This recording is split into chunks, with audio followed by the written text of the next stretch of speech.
Hello, with your ഹാൻഡ്സിലേക്ക് എല്ലാവർക്കും സ്വാഗതം. ഇന്നത്തെ വീഡിയോയിൽ നമ്മൾ ചെയ്ത് നോക്കാൻ പോകുന്നത് കച്ച് വർക്കാണ്. കച്ച് വർക്ക് എന്ന് പറയുന്നത് ഗുജറാത്തിൻ്റെ ഒരു ട്രഡീഷണൽ എംബ്രോയിഡറിയാണ്. അപ്പോൾ അതുകൊണ്ട് തന്നെ ഗുജറാത്തി എംബ്രോയിഡറി എന്നും പറയാറുണ്ട്. കച്ച് വർക്ക് നമുക്ക് ഇച്ചിരി കുറച്ച് കോംപ്ലിക്കേറ്റഡ് ആയിട്ട് തോന്നുമെങ്കിലും പഠിച്ചു കഴിഞ്ഞാൽ ചെയ്യാൻ വളരെ രസമുള്ളൊരു സ്റ്റിച്ചാണ്. നമുക്കൊന്ന് ചെയ്ത് നോക്കാതെ.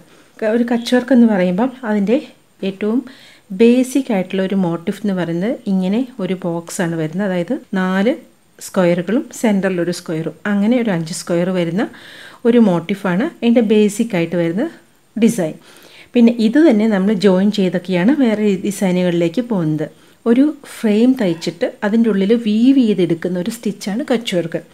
അപ്പം ഫ്രെയിം ചെയ്യുന്നത് ഒരു ഷേപ്പാണ് നമ്മളിവിടെ വരച്ചിരിക്കുന്നത്.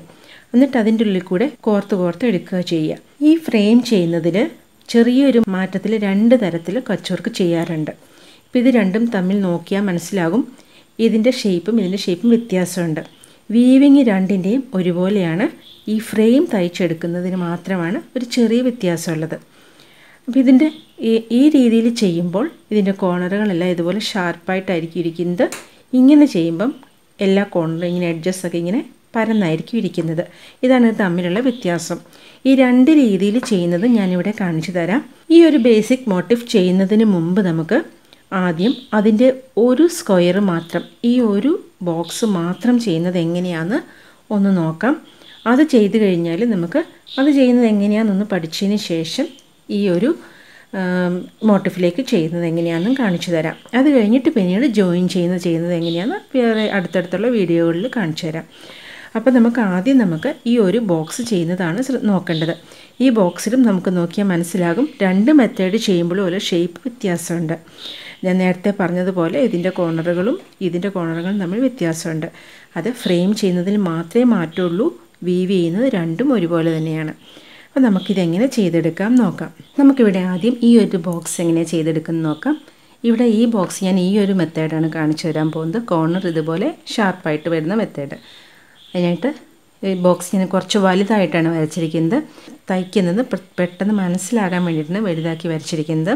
അതുപോലെ ഇതിനായിട്ട് ഞാൻ ഉപയോഗിച്ചിരിക്കുന്ന ത്രെഡ് പേൾ കോട്ടൺ ത്രെഡാണ് എടുത്തിരിക്കുന്നത്. അത് ഒരെണ്ണേ എടുത്തിട്ടുള്ളൂ. കാരണം ഒരെണ്ണം വെച്ച് തയ്ച്ച് കാണിക്കുമ്പോൾ പെട്ടെന്ന് അതിൻ്റെ വീവിങ് മനസ്സിലാകാൻ നല്ലതായിരിക്കും. അപ്പോൾ ഞാൻ വലിയ ബോക്സായിട്ട് വരച്ചിരിക്കുന്നതുകൊണ്ട് ഗ്യാപ്പ് വരും. ഈ 2 മെത്തേഡിൽ തയ്ക്കാനായിട്ടും നമ്മൾ കോർണറിൽ കുത്തിയെടുക്കുന്നത് ചെറിയ വ്യത്യാസമുണ്ട്.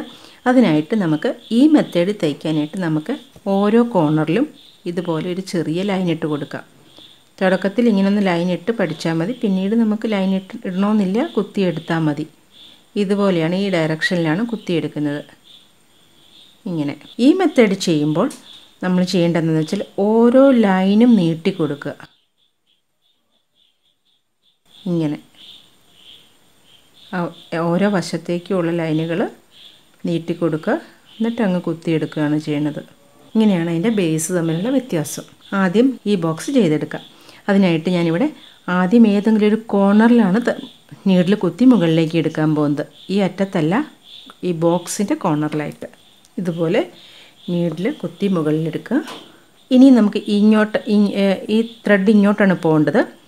അപ്പോൾ കോർണറിൽ കുത്തുന്നതിന് പകരം ഈ നമ്മൾ ലൈൻ ഇട്ട് കൊടുത്തില്ലേ, ഇവിടെ കുറച്ച് നീട്ടി വരച്ചില്ലേ, അതിൻ്റെ അരികത്ത് നിന്ന് കോർണറിലേക്ക് ഇങ്ങനെ ത്രെഡ് ബാക്കിൽ കൂടെ വേണം പോവാൻ.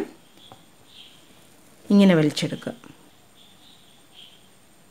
നല്ലോണം വലിച്ചെടുത്തും ടൈറ്റാക്കി വെക്കണം, ലൂസായി നിൽക്കരുത്.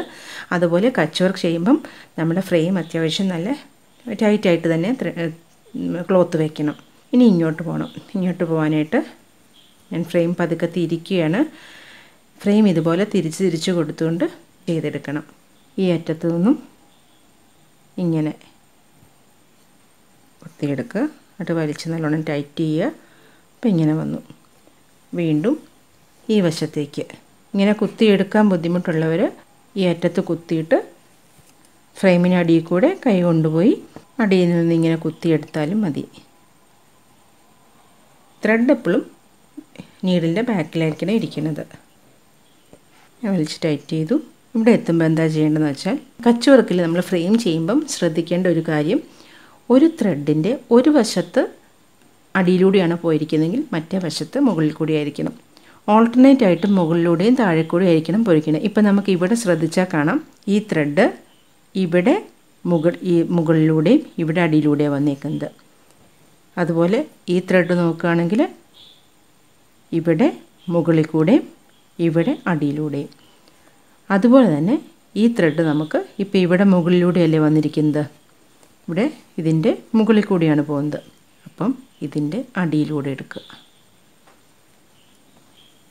അത് കറക്റ്റായിരിക്കണം. അതൊരു ശരിയായി വന്നാലേ നമുക്ക് അടുത്ത വീവിങ് ചെയ്യുമ്പോൾ ഭംഗിയായിട്ട് വരത്തുള്ളൂ. അപ്പം നമ്മളിങ്ങനെ ഒരു ബോക്സ് ചെയ്യുമ്പം നമുക്ക് ആദ്യമൊക്കെ നമ്മൾ വെറുതെ കോർത്ത് എടുക്കുക. ഏറ്റവും അവസാനം എത്തുമ്പോൾ ഇതിനടിയിലൂടെ കൊടുക്കുക. അപ്പം നമ്മൾ നോക്കുമ്പോൾ ഓരോ ലൈൻ്റെയും ഒരു വശം മുകളിൽ കൂടെ ഒരു വശം അടിയിൽ കൂടെ അങ്ങനെയായിരിക്കും വരുന്നത്. ഇങ്ങനെ എടുത്തതിന് ശേഷം നമുക്ക് ഈ അറ്റത്തേക്ക് കുത്തി നീഡിൽ താഴേക്ക് എടുക്കാം. ഇങ്ങനെയാണ് ഈ ബോക്സ് വരുന്നത്. ഇതിൻ്റെ ഇപ്പോൾ ഈ ഫ്രെയിം തയ്ച്ച് കഴിഞ്ഞിട്ടുണ്ട്. ഇനി നമുക്ക് ഇതിൻ്റെ ഇന്നർ പോർഷൻ എങ്ങനെയാണ് തയ്ച്ചെടുക്കുന്നത് നോക്കാം. ഞാൻ അതിനായിട്ട് ഇവിടെ വേറൊരു കളർ ത്രെഡ് എടുത്തിരിക്കുന്നത്. സെയിം ഷെയ്ഡോ അല്ലെങ്കിൽ വേറെ ഷെയ്ഡോ എടുക്കാം. ഞാനിവിടെയൊക്കെ ഇതിനൊക്കെ സെയിം ഷെയ്ഡാണ് ഉപയോഗിച്ചിരിക്കുന്നത്. അപ്പോൾ ഞാനിവിടെ പെട്ടെന്ന് മനസ്സിലാകാൻ വേണ്ടി വീവ് ചെയ്ത് പോകുന്നത് എങ്ങനെയാണ് എന്ന് കറക്റ്റായിട്ട് മനസ്സിലാകാൻ വേണ്ടിയിട്ടാണ് ഞാൻ വേറൊരു ഷെയ്ഡ് എടുത്തിരിക്കുന്നത്. അതും ഒരു ത്രെഡ് എടുത്തിട്ടുള്ളൂ, ചെറിയ ഒരെണ്ണം എടുത്തിട്ടുള്ളൂ. അതുകൊണ്ട് തന്നെ ഗ്യാപ്പ് വരും. എന്നാലും അത് മനസ്സിലാകാൻ വേണ്ടിയിട്ടാണ് ഞാൻ ഒരു ത്രെഡ് വെച്ച് ചെയ്ത് കാണിക്കുന്നത്. അപ്പോൾ നമുക്ക് തയ്ച്ചു തുടങ്ങാം. തയ്ക്കാൻ തുടങ്ങുന്നതിന് മുമ്പ് നമുക്ക് ഇതിൻ്റെ ഫ്രെയിം എങ്ങനെയായിരുന്നു, ഏത് ഡയറക്ഷനിലാണ് തയ്ച്ച് പോയതെന്നൊന്നുകൂടെ നോക്കാം. ഇവിടെ നിന്നാണ് നീഡിൽ കുത്തി മുകളിലേക്ക് എടുത്തത്. എന്നിട്ട് ഇതിലെ ഇങ്ങനെ തയ്ച്ചു, അത് കഴിഞ്ഞ് ഇവിടെ തയ്ച്ചു, ഇതിലെ ഇങ്ങനെ വന്നു, ഈ ത്രെഡിന് അടിയിൽ കൂടെ വന്നിട്ട് ഇവിടെ നീഡ് താഴേക്ക് താത്തി. അങ്ങനെയാണ് നമ്മൾ തയ്ച്ചെടുത്തിരിക്കുന്നത്. ഇനി നമുക്ക് ഇത് അടുത്ത ഉള്ളിൽ തയ്ക്കാൻ വേണ്ടിയിട്ട് നീഡിൽ മുകളിലേക്ക് എടുക്കേണ്ടത് ഈ നമ്മൾ തയ്ച്ച് അവസാനിപ്പിച്ച ഈ സ്റ്റിച്ചില്ലേ, ഈ സ്റ്റിച്ചിൻ്റെ തൊട്ടടുത്ത് ഇവിടെയാണ് നീഡിൽ മുകളിലേക്ക് കുത്തിയെടുക്കേണ്ടത്. അപ്പോൾ നമുക്കിത് കുത്തിയെടുക്കുമ്പോൾ അപ്പോൾ ഒരു കളറാണെങ്കിൽ നമുക്ക് കെട്ടിടുകയൊന്നും വേണ്ട. വേറെ ഷെയ്ഡാണെങ്കിൽ മാത്രം കെട്ടിട്ടിട്ട് ആ ത്രെഡ് കെട്ടിടുക, എന്നിട്ട് അടുത്ത കളർ ത്രെഡ് എടുക്കുക. എന്നിട്ട് ഇവിടുന്ന് നീഡിൽ കുത്തി മുകളിലേക്ക് എടുക്കുക. അപ്പോൾ നമുക്കൊരു കൺഫ്യൂഷൻ വരാൻ സാധ്യതയുണ്ട്. ഈ ത്രെഡിൻ്റെ ഈ വശത്തു നിന്നാണ് കുത്തേണ്ടതെന്നൊരു ഡൗട്ട് വരും. അപ്പോൾ അതിന് നമ്മളൊരു കാര്യം ശ്രദ്ധിച്ചാൽ മതി. ഇവിടെ ഏത് ത്രെഡാണ് മുകളിൽ കൂടെ പോയിരിക്കുന്നത് നോക്കുക. ഇപ്പോൾ ഈ ത്രെഡ് മുകളിൽ കൂടെയും ഈ ത്രെഡ് ഇവിടെ അടിയിലൂടെയാണ് പോയിരിക്കുന്നത്. ഇതാണ് മുകളിൽ കൂടെ പോയിരിക്കുന്ന ത്രെഡ്. അപ്പോൾ മുകളിൽ കൂടെ പോയിരിക്കുന്ന ത്രെഡിൻ്റെ വശത്താണ് നീഡിൽ കുത്തി മുകളിലേക്ക് എടുക്കുന്നത്. അങ്ങനെ ശ്രദ്ധിച്ചിട്ട് പിന്നെ ഞാൻ ഈ പറയുന്ന മെത്തേഡ് ഒന്ന് അതുപോലെ തന്നെ ഫോളോ ചെയ്താൽ ഇതൊട്ടും കൺഫ്യൂഷൻ ഇല്ലാണ്ട് ഏറ്റവും ബിഗിനേഴ്സിനും ചെയ്തെടുക്കാൻ പറ്റുന്നതാണ്. ഞാൻ ഈ പറയുന്ന മെത്തേഡ് അതുപോലെ തന്നെ ഫോളോ ചെയ്താൽ മതി. ഇവിടെ കുത്തി മുകളിലേക്ക് എടുക്കുക. കാരണം ഈ ത്രെഡാണ് മുകളിൽ കൂടെ പോയിരിക്കുന്നത്. അതിൻ്റെ അടുത്ത് കുത്തിയെടുത്തു. മുകളിലേക്ക് എടുത്തതിന് ശേഷം നമുക്ക് ഇനി തയ്ച്ച് പോകേണ്ടത് ഇങ്ങനെയാണ്. അതായത് ഇതിൻ്റെ വീവിങ് പോകുന്നത് ഇവിടുന്ന് ഇങ്ങനെ ത്രെഡ് പോയാൽ ഇതിലെ ഇങ്ങനെ ചുറ്റിയിട്ട് ഇവിടെ ചുറ്റി വരും, ഇതിലെ ചുറ്റി ഇങ്ങനെ വന്ന് ഇങ്ങനെ ചുറ്റി ഈ എവിടെയാണോ സ്റ്റാർട്ട് ചെയ്തത് അവിടെ തന്നെ എൻഡ് ചെയ്യും. അങ്ങനെയാണ് ഇത് വരുന്നത്. അപ്പോൾ നമുക്ക് ഇങ്ങോട്ട് ഇത് തയ്ക്കാൻ വേണ്ടി നോക്കുമ്പോൾ ഇവിടെ നമുക്ക് 2 ത്രെഡുണ്ട്. ഇതൊന്ന്, ഇത് 2. അപ്പോൾ 2 ത്രെഡ് വരുമ്പോൾ നമുക്കിതെങ്ങനെയാണ് ഈ ത്രെഡ് പോകേണ്ടതെന്ന് വെച്ചാൽ ആദ്യത്തെ ത്രെഡിൻ്റെ മുകളിലൂടെയും രണ്ടാമത്തെ ത്രെഡിൻ്റെ അടിയിൽ കൂടെയും, അതായത് ഞാൻ ഈ നീഡിൽ വെക്കുമ്പോൾ മനസ്സിലാകും, ആദ്യത്തെ ത്രെഡിൻ്റെ മുകളിലൂടെ രണ്ടാമത്തെ ത്രെഡിൻ്റെ അടിയിൽ കൂടെ ഇങ്ങനെ പോകണം.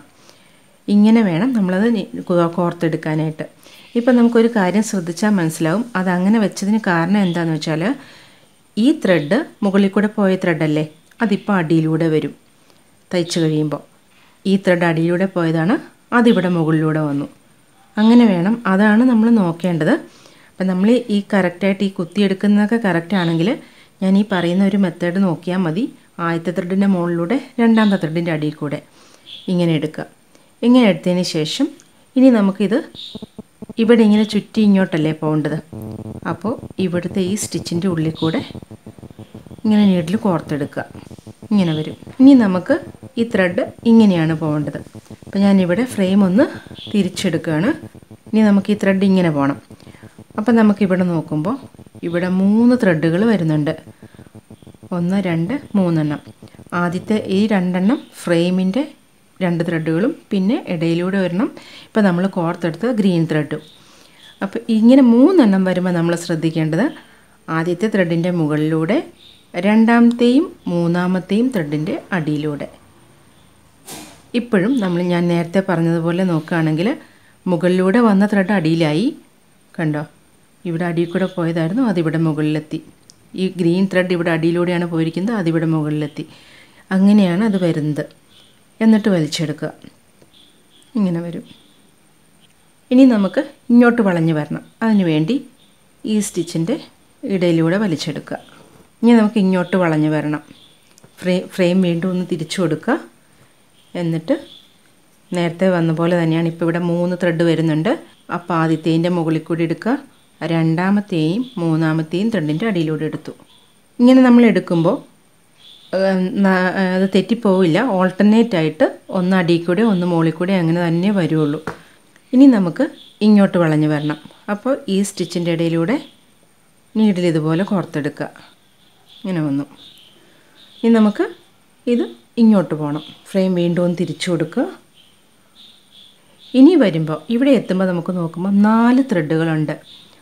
1 2 3 4. അതായത് ഫ്രെയിം തയ്ച്ചതിൻ്റെ 2 ത്രെഡുകളും ഈ അകത്ത് തയ്ച്ചേക്കുന്ന ഗ്രീൻ ത്രെഡ് 2 എണ്ണം. 4 ത്രെഡ് വരുമ്പോൾ നമ്മൾ ശ്രദ്ധിക്കേണ്ടത് ആദ്യത്തേൻ്റെ മുകളിൽ കൂടി ആയിരിക്കും, രണ്ടാമത്തേൻ്റെ അടിയിൽ കൂടെ, മൂന്നാമത്തേൻ്റെ മുകളിൽ കൂടെ, നാലാമത്തേൻ്റെ അടിയിലൂടെ. ഞാനിതിവിടെ കാണിച്ചു തരാം. ആദ്യത്തെ ത്രെഡിൻ്റെ മുകളിലൂടെ നീഡിലെടുക്കുക, രണ്ടാമത്തേൻ്റെ അടിയിലൂടെ പോകണം, മൂന്നാമത്തേൻ്റെ മുകളിലൂടെയും നാലാമത്തേൻ്റെ അടിയിലൂടെയും നീഡിൽ ഇതുപോലെ കോർത്തെടുക്കുക. ഇതുപോലെ കോർത്തെടുക്കുക. നമ്മളിപ്പോൾ ആദ്യം തയ്ച്ച് തുടങ്ങി ആ ഭാഗത്തേക്ക് എത്തിയിട്ടുണ്ട്. ഇനി നമുക്ക് ചെയ്യേണ്ടതെന്ന് വെച്ചാൽ ഇതിങ്ങനെ വളഞ്ഞു വരണമല്ലോ. അപ്പോൾ ഈ ആദ്യത്തെ ഈ സ്റ്റിച്ചിൻ്റെ ഇടയിൽ കൂടെയും കൂടെ ഒന്ന് കോർത്തെടുക്കുക. ഈ പോയിൻറ്റിലല്ലേ സ്റ്റാർട്ട് ചെയ്തത്, അവിടെ തന്നെ നീഡിൽ കുത്തി താഴേക്ക് എടുക്കുക. ഇപ്പം നമ്മളുടെ ഈ ഒരു ബോക്സ് ഫില്ലിങ് കഴിഞ്ഞിട്ടുണ്ട്. ഇത് കണ്ടോ, ഇപ്പം നമ്മൾ ഈ ഫ്രെയിം തയ്ച്ച അതേ ഷേപ്പിൽ തന്നെയാണ് 4 ലൈനുകളാണ് ഇതിൻ്റെ ഉള്ളിലും വരുന്നത്. അത് ഓൾട്ടർനേറ്റ് ആയിട്ട് മുകളിലെ താഴെ അങ്ങനെയാണ് അത് വരുന്നത്. ഞാൻ ഈ പറഞ്ഞ ഈ ഒരു മെത്തേഡ് ഇതുപോലെ തന്നെ ഫോളോ ചെയ്താൽ മതി. തെറ്റാതെ ഏത് ബിഗിനേഴ്സിനും ചെയ്തെടുക്കാൻ പറ്റും. ഇപ്പോൾ ഇത് തയ്ക്കുമ്പോൾ ഇതിങ്ങനെ കോർത്തെടുക്കുമ്പോൾ ഞാൻ ഈ പറഞ്ഞ ഒരു മെത്തേഡ് ശരിക്കും മനസ്സിലാകാൻ വേണ്ടി ഞാനിവിടെ എഴുതി വെച്ചിട്ടുണ്ടോ എന്ന് കാണിച്ചു തരാം. അതായത് ആദ്യം നമ്മൾ ത്രെഡ് എടുക്കുന്നത് എപ്പോഴും മുകളിൽ കൂടെ പോയ ത്രെഡിൻ്റെ അരികത്ത് കുത്തി മുകളിലേക്ക് എടുക്കുക. അതിനുശേഷം കോർത്തെടുക്കുമ്പോൾ ഇതൊന്ന് നോക്കിയാൽ മതി, മനസ്സിലാകും. 2 ത്രെഡ് വരുന്നിടത്ത് ഫസ്റ്റ് ത്രെഡിൻ്റെ മുകളിൽ കൂടെ പോകണം, രണ്ടാമത്തെ ത്രെഡിൻ്റെ അടിയിൽ കൂടെ നീഡിൽ പാസ് ചെയ്യണം. 3 ത്രെഡ് ഉള്ളപ്പോൾ ആദ്യത്തെ ത്രെഡിൻ്റെ മുകളിലൂടെ നീഡിൽ പോകണം, രണ്ടാമത്തെയും മൂന്നാമത്തെയും ത്രെഡിൻ്റെ അടിയിലൂടെ നീഡിൽ പോകണം. ഇനി 4 ത്രെഡ് വരുന്ന സമയത്ത് ഒന്നാമത്തെ ത്രെഡിൻ്റെ മുകളിലൂടെ, രണ്ടാമത്തെ ത്രെഡിൻ്റെ അടിയിലൂടെ, മൂന്നാമത്തെ ത്രെഡിൻ്റെ മുകളിലൂടെ, നാലാമത്തേതിൻ്റെ അടിയിലൂടെ ഇങ്ങനെ വേണം നീഡിൽ പാസ് ചെയ്യാൻ. ഇതുപോലെ തന്നെ ഫോളോ ചെയ്താൽ നമുക്ക് ഇതേ മെത്തേഡ് വെച്ചിട്ട് നമുക്ക് ഈ വലിയ മോട്ടിഫ് തയ്ക്കുമ്പോഴും ജോയിൻ ചെയ്ത് ചെയ്യുമ്പോഴും ഒക്കെ ഒരു തെറ്റും പറ്റില്ല. ഇതിപ്പോൾ ബിഗിനേഴ്സിന് വേണ്ടിയിട്ടാണ് ഞാനിങ്ങനെ എഴുതി കാണിച്ചിരിക്കുന്നത്. ഏറ്റവും തുടക്കം ചെയ്യുന്നവർക്കും ഈ ഒരു മെത്തേഡ് യൂസ് ചെയ്യുക. അപ്പോൾ പഠിച്ച് അറിയാവുന്നവർക്ക് ഇതിൻ്റെ ഒന്നും ആവശ്യമില്ല. നമുക്ക് പെട്ടെന്ന് അത് ചെയ്തെടുക്കാൻ പറ്റും. ഇത് ചെയ്ത് പഠിക്കുമ്പോൾ മാത്രമുള്ളൊരു ചെറിയ കൺഫ്യൂഷനേ ഉള്ളൂ. പഠിച്ചു കഴിഞ്ഞാൽ വളരെ വളരെ ഇൻട്രസ്റ്റിംഗ് ആയിട്ടുള്ളൊരു എംബ്രോയിഡറിയാണിത്. ഇനി നമുക്ക് ഈ ഒരു മെത്തേഡിൽ തയ്ച്ചെടുക്കാനായിട്ട് എങ്ങനെയാണ് ഫ്രെയിം തയ്ച്ചെടുക്കുന്നത് നോക്കാം. ഞാൻ നേരത്തെ പറഞ്ഞല്ലോ, ഫ്രെയിം വരയ്ക്കുന്നത് ഇങ്ങനെയാണ്.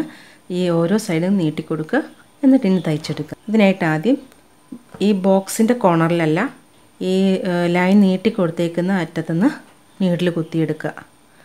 കോർണറിൽ നിന്നും കുറച്ച് നീക്കിയിട്ടാണ് ഇതുപോലെ നീഡിൽ കുത്തി മുകളിലേക്ക് എടുക്കുക. എന്നിട്ടിനി ഈ ലൈൻ ഇങ്ങനെയല്ലേ പോകുന്നത്, അപ്പോൾ ആ ലൈനിൻ്റെ തുമ്പത്തുനിന്ന് ഇതുപോലെ ഇവിടുന്ന് കുത്തി അടുത്ത ലൈനിൻ്റെ തുമ്പത്തേക്ക് ഇതുപോലെ നീഡിൽ കുത്തിയെടുക്കുക. ത്രെഡ് ബാക്കിൽ കൂടെ പോവുക, എന്നിട്ട് നീഡിൽ വലിച്ചതുപോലെ ടൈറ്റ് ചെയ്യുക. ഇങ്ങനെ വരും. മുകളിലേക്ക് പോകുമ്പം ഇവിടെ നമുക്കൊരു ക്രോസ് പോലെ കിട്ടും. ഇങ്ങനെ 2 ലൈനുകൾ. വീണ്ടും ഇനി ഇവിടുന്ന് ഇങ്ങോട്ടാണ്. അവിടേക്ക് പോകാനായിട്ട് ഇവിടെ കുത്തി ഇപ്പുറത്തോട്ട് എടുക്കണം. ഒന്നെങ്കിൽ ഇങ്ങനെ കുത്തിയിട്ട് ഫ്രെയിമിൻ്റെ അടിയിൽ കൂടെ കൈ കൊണ്ടുപോയി ഇവിടെ കുത്തിയെടുത്താൽ മതി. അടുത്ത ലൈനിൻ്റെ തുമ്പത്ത് ഇങ്ങനെ വന്നു. അതും വലിച്ച് ടൈറ്റ് ചെയ്യുക. ഇനി നമുക്ക് ത്രെഡ് ഇങ്ങോട്ട് പോകണം. ഇങ്ങോട്ട് പോകുമ്പം ഫ്രെയിം ഞാനൊന്ന് തിരിച്ചു കൊടുക്കുകയാണ്. ഇവിടുന്ന് ഈ ലൈനിൻ്റെ ഈ അറ്റത്ത് കുത്തുക. ഈ അറ്റത്ത് നിന്നും അടുത്ത ലൈനിൻ്റെ ഈ അറ്റത്തേക്ക് കുത്തിയെടുക്കുക. ഇങ്ങനെ കുത്തിയെടുത്തു. ഇനി നമുക്ക് ഇങ്ങോട്ട് പോകണം.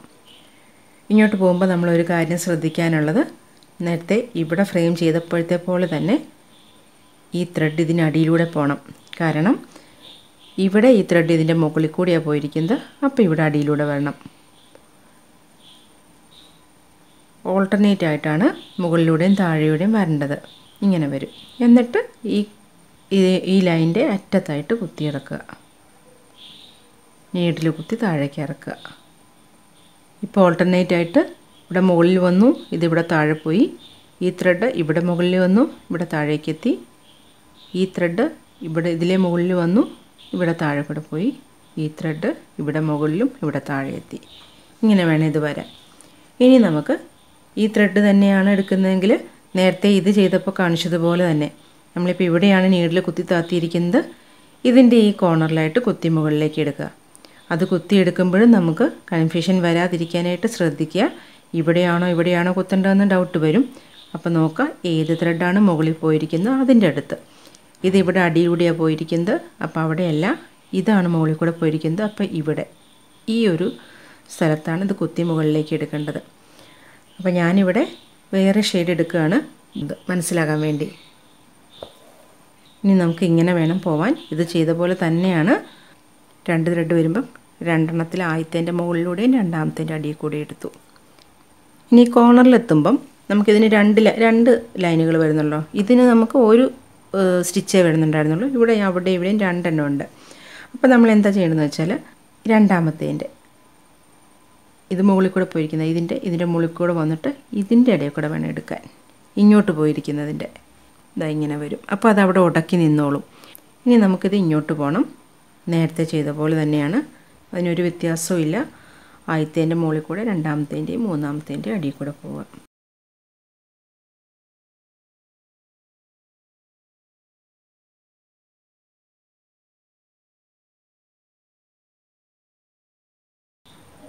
ഇവിടെ എത്തുമ്പോൾ നേരത്തെ ചെയ്ത പോലെ ആദ്യത്തേൻ്റെ മുകളിൽ കൂടെ 2ാമത്തേൻ്റെ അടിയിൽ കൂടെ 3ാമത്തേൻ്റെ മുകളിലൂടെ 4ാമത്തേൻ്റെ അടിയിൽ കൂടെ നീഡിൽ കോർത്തെടുത്തു.